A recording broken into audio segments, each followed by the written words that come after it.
we're going to talk about what is a stock, exchange-traded funds, and index funds.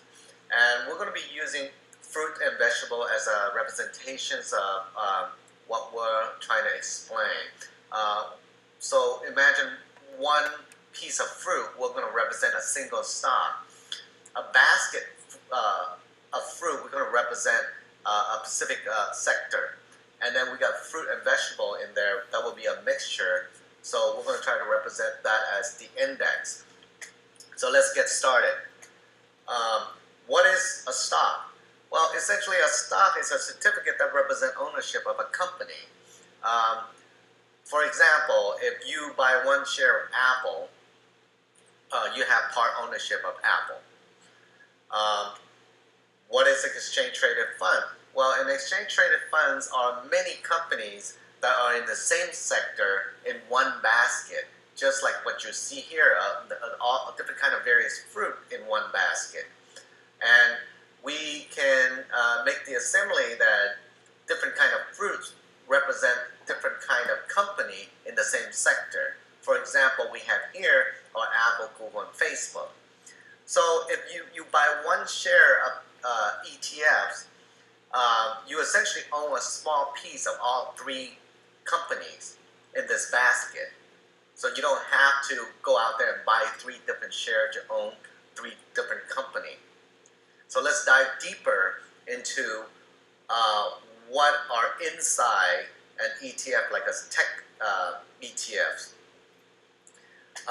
One of the tech ETF that I like is XLK, and the XLK, as you can see, they divide it out to a certain percentage in the pie, in the basket. So, for example, in the whole basket, you can see there's 14% of it are Apple, and so on.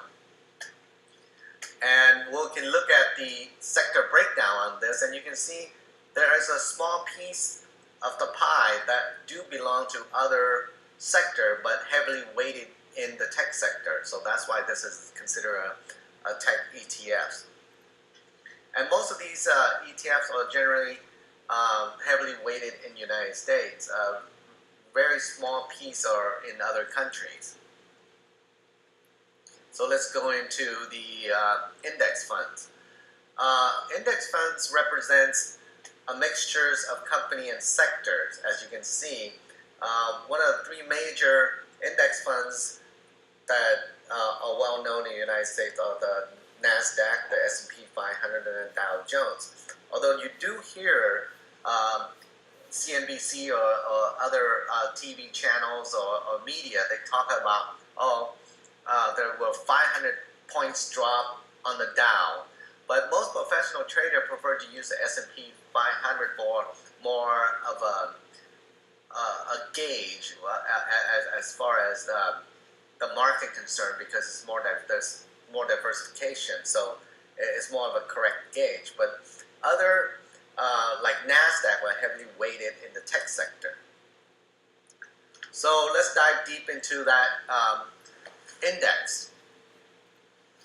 Well, VOO is actually, it's an ETF that represent S&P 500. And inside VOO, you can see there's a certain percentage of holding for a certain company.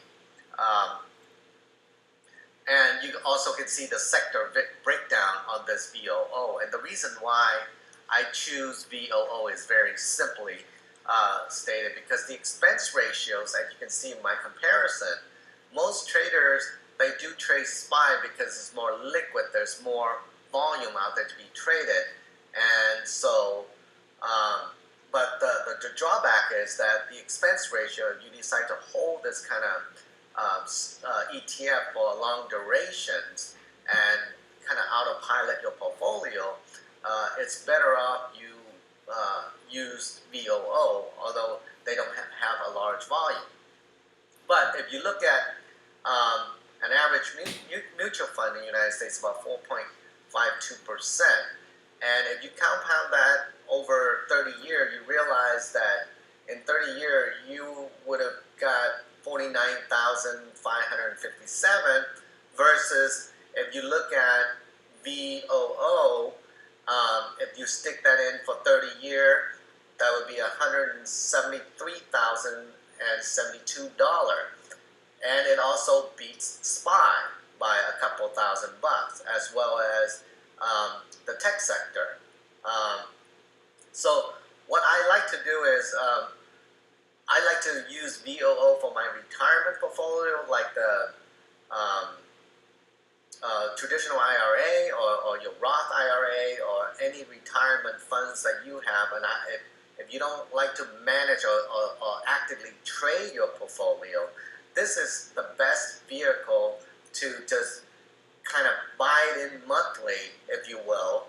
And if there's every, I don't know, 300 to 500 drop on the Dow, or maybe a couple hundred points drop on an S&P 500, you can just double up your amount that you contribute every month, and you will get a better return without actively trading your portfolio. So that's it, folks. This is all I got for you today, and I'm looking forward to see you next week.